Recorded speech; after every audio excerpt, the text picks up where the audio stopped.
Well, at some point in our lives, every one of us has done something stupid, maybe even criminally stupid. Once upon a time, if your name appeared in the newspaper, it would be long forgotten over time. That's no longer the case. And the Boston Globe, for one, believes people should not pay forever for a mistake of the past. So imagine for a minute it was you arrested for overreacting to your neighbor's singing. Or you who got nicked for naked dog walking. Or you who tossed a firecracker near a police cruiser. All foolish acts that made the local newspapers. But those stories may not live in infamy. We don't want your worst moments to be several keystrokes away from the opportunity for success. That's Boston Globe editor Brian McGrory, who says the paper is starting a Right to Forget or Fresh Start initiative where people can ask to have their past mistakes erased. So we are very shortly going to be reaching out to the public saying that if you want to petition us to delink something from search engines or update a story or, whatever mechanism possible, please reach out to us. McGrory says in the old days, people would have to hunt through their library's archives to find people's minor indiscretions. But now it's just too easy. So we want to change that, and we want to be better members of the community. It's not an original idea. EU citizens forced Google to do the same. So if all the ruling does is let people take down links to minor indiscretions from their past, it's probably fine. And same with those minor indiscretions in the local press. So, Dan, how practical is this? I mean, some of these things would be fairly easy, but it could get really complicated. And then what? I mean, I know there's been lawsuits filed over this. If you've done something really, really seriously criminal, the Globe is going to say, no, we're going to forget that. If you're a pedophile or something, you're a level 3 sex offender, they're not going to erase that. So, I don't know. I mean, I support the initiative. Let's say that. I really do. But is it practical? Yeah, they're not going to erase anything serious like that. I think that the key to this is, first of all, unlike the European right to forget laws, this is not mandatory. This is a voluntary step by a news organization. And the second thing is, I think it's an attempt to strike a middle position. As McGrory says, what's happened because of the internet is that information that was available but difficult to get has become incredibly easy to forget. And I think that what he's trying to do is make it, this will still be available in the archives. Right. It just will be a super quick search away. And so that people who have a legitimate reason to go out of their way to look for this, like prospective employers, for instance, they'll take the time and make the effort to find it, but it just won't be widely available to everybody. I think it's a good idea. We're going to have to see how it works. So a reminder, I'm the Rhode Island editor for the Globe, and though this, the idea for this was discussed and determined long before I got here again, my department will be subject to it.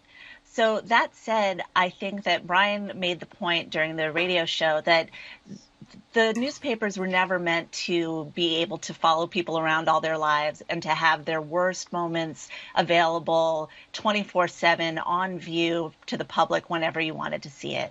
The Fresh Start initiative, which is slated to launch in early January, it's not rewriting history. It's not erasing public record. It's not changing facts. It's not open to people who have committed violent offenses. It's, public safety will be top of mind in everything that's evaluated. It is entirely voluntary. It's delinking certain stories from search. It's not scrubbing them from the archives. It's really about nonviolent offenses, about indiscretions, about stories we initially reported on but then never followed up on to tell you what happened. Oh, that person was released. Oh, they were found innocent. Oh, it was dismissed. Ultimately, what I think we all really hope is that this initiative will make us think harder about the type of stories we cover and why we're opting to cover them or not. Exactly. It or makes make it us a better headline. part. Or make a headline. Man arrested for walking his dog naked. Why is that a story? Yeah. Right. Or choosing a photo and who we feature in these kind of stories and what the point is, whether it's really serving the public to tell you that this guy got arrested for walking his dog naked. So ultimately, we're hoping that it'll make us better public servants in a lot of ways. But it's a case-by-case basis. There's no blanket, okay, all of these stories will disappear. They'll still be findable. It's just like looking back at microfiche and microfilm instead of just Googling something on your smartphone. Lylah, I'm glad to hear you talk more about the process, and you too, Dan, because I think the process is a really important part of this story. When I first heard about this initiative, I have to admit I was a little bit concerned, because you do think of newspapers as the first draft of history. You think about, I think the conversations about what we cover and how we cover things, whether we run mugshots, whether we, whether we give a follow-up, the same kind of play as the initial crime story, those are all really important questions to talk about and issues to deal with moving forward. When you're thinking about the past, in a sense, historically, the way newspapers have covered things is part of the arc of history. It's part of the story of this country. The evolution is part of the story of this country. So I wouldn't want to lose that perspective on how public discussion has changed and evolved. So I do think there's a lot about the success of this program is going to depend on whether there's a good process in place, whether there's a lot of thoughtfulness and structure to how it's handled, because I don't want anything to be lost. I don't usually do this, but Lylah, I got to ask you a question. Do you know if, as part of this initiative, there will be updates to particular stories attached maybe up top that had not been written previously, or is that not something that you guys are considering?